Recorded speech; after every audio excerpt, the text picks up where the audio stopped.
This is the living space as seen from the front door. Give you kind of an overview here. When we first toured this place, the previous owner had this room set up probably as it was intended. And the way she had it was she had a small love seat kind of where Bo is there. Hi, Bo. Facing a small TV in this corner and kind of made this area here a living space. We chose to make it our record and book storage, a little book nook, cozy little area in front of the fireplace that we have used less and less now that Juniper's born. So we did this because we only have one big wall that would work for our sectional that we love. So we decided to use that dining space, which she had a big dining table underneath that lamp there. We decided to use the dining space as our living space and take advantage of that big wall.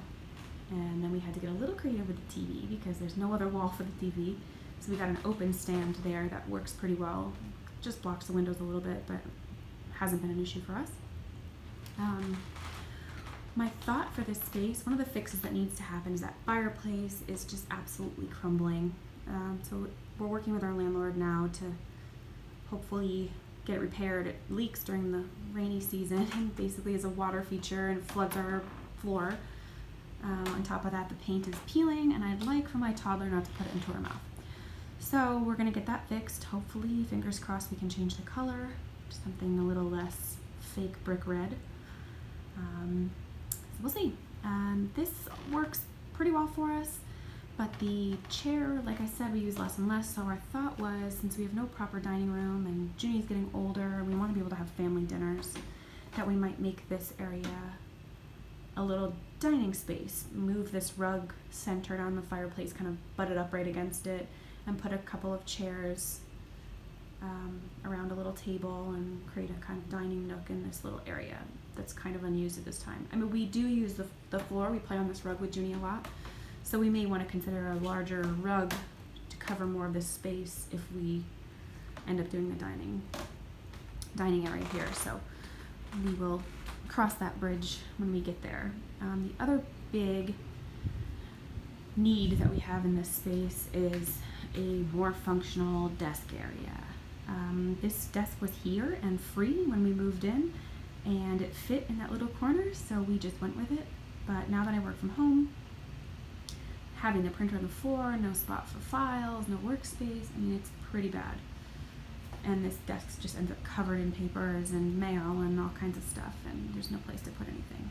Plus, Juniper makes copies by herself if I'm not paying enough attention on the printer, so we'd like to get that up off the floor.